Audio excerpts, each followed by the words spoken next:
ఏపీలో అసెంబ్లీ ఎన్నికలు ఇప్పుడు రాబోతున్నాయి కదా. ఇప్పుడు కొన్ని పార్టీలు అవుతున్నాయి ఇక్కడ. కాంగ్రెస్ నుంచి షర్మిల, జనసేన, టీడీపీ, వీళ్ళు కూటమి అయితే, బీజేపీ కూటమి అయితే ఉంది. ఒక దిక్కు వైసీపీ అయితే ఉంది. ఈ మూడు పార్టీలలో ఎవరు గెలవబోతున్నారు, ఎవరు గెలిస్తే బాగుంటుంది అని చెప్పేసి మీరు అంటారు? ఎవరు గెలిచినా ఏముండదు, మంచి చేసే చాలు. ఇప్పుడు చూస్తున్నాం ఇప్పుడు వచ్చిన ప్రభుత్వం చేసిన ఇంకా వచ్చే ప్రభుత్వం కూడా ఏం చేస్తానని గ్యారంటీ ఏమి ఇస్తుంది చెప్పు. ఎవరు వచ్చినా దోచుకొని తినడానికే కానీ ఎవరు మంచి చేయరు ప్రజలకి. సగం ఆంధ్ర రాష్ట్రంగా సగం పోయింది. ఇంకా దాన్ని ఇంకెవడు ఏం చేయలేడు. ఇంకా ఎవడు వచ్చినా దోచుకోవడానికే చేస్తున్నాడు కానీ ఎవడేం చేయలేడు. ఇంకా అంటే ఏ విధంగా అభివృద్ధి జరిగితే బాగుంటుంది అని చెప్పేసి అంటారు? ఏ విధంగా అభివృద్ధి అంటే రోడ్లు చక్కగా లేవు ఆంధ్రలోన. ఏదైనా దౌర్జన్యం ఎక్కువైపోయిందన్న. ఏదైనా కూడా మేమే స్వాధీనం చేసుకోవాలా, మేమే మంచిగా ఉండాలన్న పక్కన సాయం చేస్తాం. ఎక్కడి నుంచి వస్తుంది? అధికారుల నుంచి వస్తుందా లేకపోతే లోకల్ నాయకుల నుంచి వస్తుందా? లోకల్ నాయకుల నుంచే వచ్చి రావడం. అధికారం నుంచి అంటే జగన్ చేయని ఎందుకు చెప్తాడు చెప్పు. లోకల్ నాయకుల నుంచే వస్తుంది. జగన్ వస్తే మంచిగా ఉండాలి లేకపోతే పవన్ కళ్యాణ్ సీఎం అయితే బాగుంటుంది? ప్రజల చేతిలో ఉండదు కదా. నేను కూడా పవన్ కళ్యాణ్ ఫ్యానే. ఎవరికి వేసినా ఏముండదన్నా, మనకు మంచి చేసి కనబడితే, ఎవరు మంచిగా కనబడితే వాళ్ళకి వేద్దాం. అంతేగాని వాళ్ళు మంచి చేశారు మా ఇంట్లో అమ్మఒడి ఇమ్మఒడి అన్నీ రావడం అంటే వస్తాయి కానీ ప్రజల చేతిలో ఉంటుంది. ఇంకా ఏ పార్టీ ఉంది నాన్న? రోడ్డు మీద పార్టీ మాది.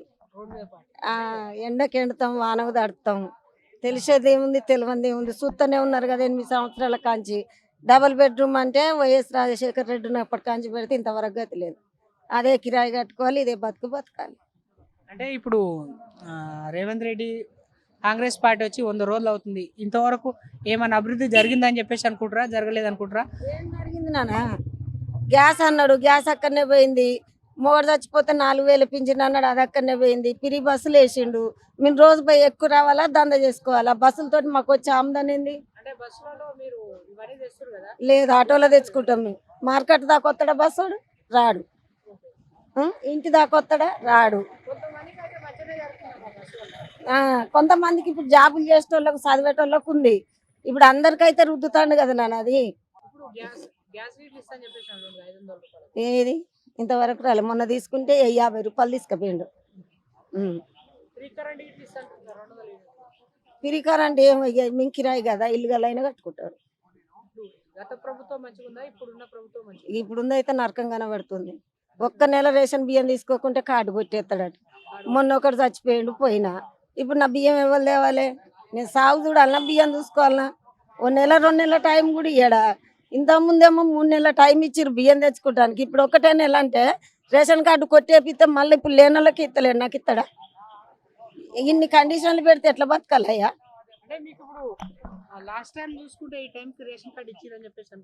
రేషన్ కార్డు ఉంది నాకు.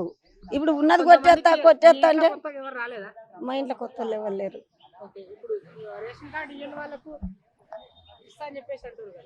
అంటారు, మేము మా బిడ్డ వాళ్ళు పెట్టిరు, వస్తుందో రాదో తెలియదు. నాకైతే పాతదే ఉంది. లేదు నాన్న, కిరాయి 6,000. నేను వచ్చి 26 సంవత్సరాలే. చెప్తున్నా కదా నాన్న, జగన్ వాళ్ళ నాన్న ఉన్నప్పుడు పెట్టిన. అప్పటి కాంచి ఇంతవరకు ఇల్లు లేదు, ఆకిల్లు లేదు. ఒకటి ఇప్పిస్తాను 20,000 తిన్నాడు, ఒకటి ఇప్పిస్తాను 30,000 తీసుకొని పోయి ఉరి పెట్టుకొని చచ్చిపోయాడు. ఆడవాళ్ళందరం లొల్లి పెట్టినాం. ఇదే జరుగుతుంది కానీ ఇచ్చేది లేదు, మాదే తింటారు. నమ్మకం లేదు నాన్న, చేతికి వస్తే నమ్మకం. అది ఏ విధంగా ఏం సాయం లేదు నాన్న.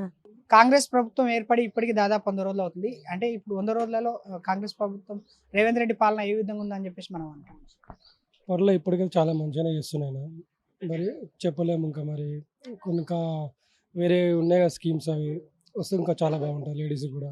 అంటే ఇప్పుడు ఆయన 6 గ్యారెంటీలు అమలు చేస్తా అని చెప్పేసి అన్నాడు కదా, మొత్తం చేసిండు అని చెప్పేసి అనుకోవచ్చా? ఇప్పటికే కొన్ని మాత్రమే అమల్లోకి వచ్చినాయి. 100 రోజులలో మొత్తం చేస్తా అని చెప్పేసి చెప్పుకోవడం జరిగింది. దాని గురించి అని చెప్పి మొత్తం అయితే ఇంకేం కాలేవు, 3-4 చేసిండు అంతే. మన కరెంట్ బిల్ ఒకటి, లేడీస్ బస్సు ఫ్రీ.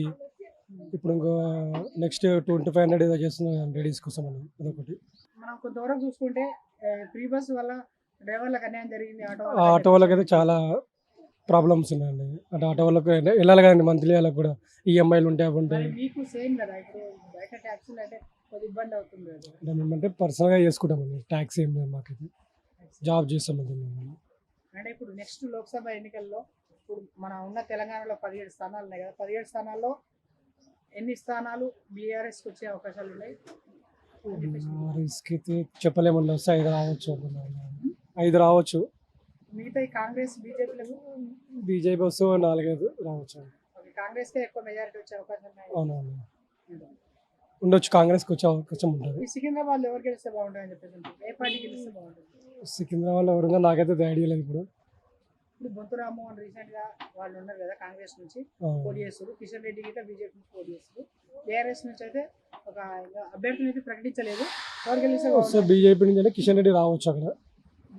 ఆయనే రావచ్చు అని చెప్పేసి మీరు అనుకుంటున్నారు. అవునండి. బీఆర్ఎస్ కు అంత స్కోప్ లేదని చెప్పేసి అంటారు. బీఆర్ఎస్కి అయితే సోబ్లే అక్కడైతే.